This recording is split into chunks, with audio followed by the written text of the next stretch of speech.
On a bright sunny day in the Russian Ocean, a shark named John, known for his silent strength, meets a mysterious anglerfish named Shu. In the vast blue canvas of the ocean, where the sun's rays dance and glimmer, a shark named John swam with an air of tranquility. His silent strength was known far and wide, and his presence was as commanding as it was quiet. His eyes, a deep sea blue, held within them stories untold, adventures unfathomable. On this particular day, as the sun cast a golden hue over the ocean floor, John's path crossed with a peculiar creature. An anglerfish, his silhouette a stark contrast against the light, with a name as peculiar as his appearance. Shu. There was something unusual about Shu, an aura of mystery and intrigue that swirled around him like the ocean currents. Their meeting was as unexpected as the ocean tide, and even more so was the offering Shu presented to John. A power that seemed almost impossible, almost sketchy. The power to break the silence that had always been a part of John's existence. The power to speak. Imagine a shark with the ability to communicate, to share his thoughts, to say hello to the world around him. It was a concept as alien as the dry land to John. And yet the thought of it sparked a curiosity within him, a curiosity as deep as the ocean he called home. In the silent depths of the ocean, where the creatures communicated in whispers of bubbles and waves, the idea of speech was a novelty. It was a gift that held the promise of change, of new possibilities, of a world where the ocean creatures could share more than just the water they swam in. Shu, with his mysterious aura and strange offering, had presented John with a choice that held the potential to change the course of his life, and perhaps the lives of those around him. In a twist of fate, John the shark, once silent, was granted the power to speak by the mysterious anglerfish Shu. Now, with his newfound ability, John the shark started to converse with his fellow ocean dwellers. Imagine the surprise when for the first time they heard a voice, deep and booming, echoing through the water. And imagine their astonishment when they discovered it was John the shark who was speaking. Yes, John, who had always been silent, now had a voice, and he wasn't afraid to use it. The first reactions of the other fish were a mix of shock and delight. They swam in circles, their scales shimmering in the sunlit waters as they chatted excitedly amongst themselves. "Did you hear that? Was that really John? A talking shark, who would have thought?" The murmurs swirled around the ocean like a school of sardines darting in unison.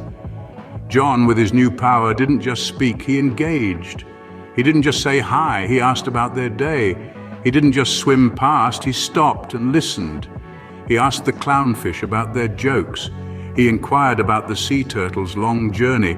He even chatted with the shy seahorses hiding in the seaweed. John, the once quiet shark, was now the heart of every conversation. And the other fish? They were overjoyed. The grumpy grouper started to smile, the timid tadpole found its courage, and even the elusive electric eel emerged from its hiding spot. The ocean, usually a place of survival, was now brimming with laughter and stories, all thanks to John. His voice, once a surprise, had now become a delight.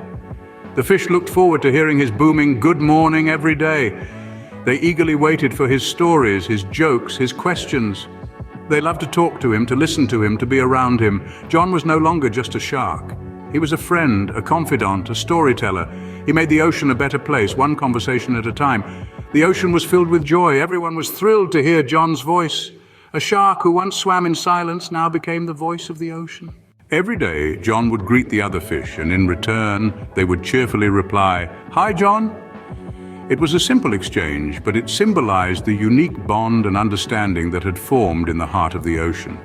John, the once solitary predator, was now a friend to all. His words filled the silence of the deep blue with laughter, curiosity, and camaraderie. The ocean was no longer just a place to swim and hunt.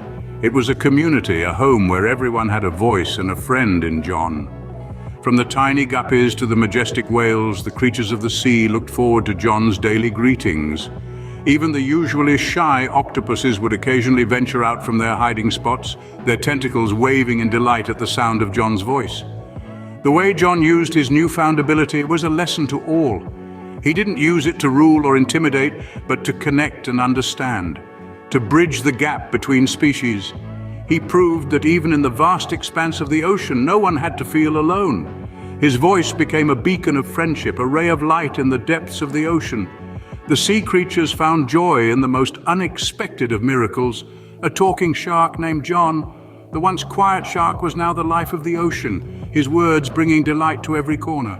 John's newfound voice was more than just a miracle. It was a symbol of change and unity in the ocean. Imagine a shark, the king of the sea, now able to communicate with all the fish in the ocean. This was no ordinary event. It was a revolution, a game changer that shifted the dynamics of the underwater world. John's ability to speak brought about a sense of community among the fish. They no longer saw each other as just predator and prey, but as fellow ocean dwellers, all part of one big wet family. They began to communicate, share their stories, their fears, and their dreams. This was a first in the history of the ocean. The impact was profound. The ocean became a safer place. The fear of the unknown was replaced by understanding and empathy. Fish that once swam away in terror now swam towards John, eager to engage in conversation.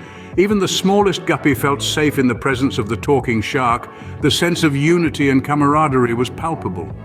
The ocean was no longer a place of survival of the fittest. It was now a place of unity, community, and mutual respect. In the end, John's story shows us that miracles do happen, and when they do, they can create a ripple effect of positivity and unity.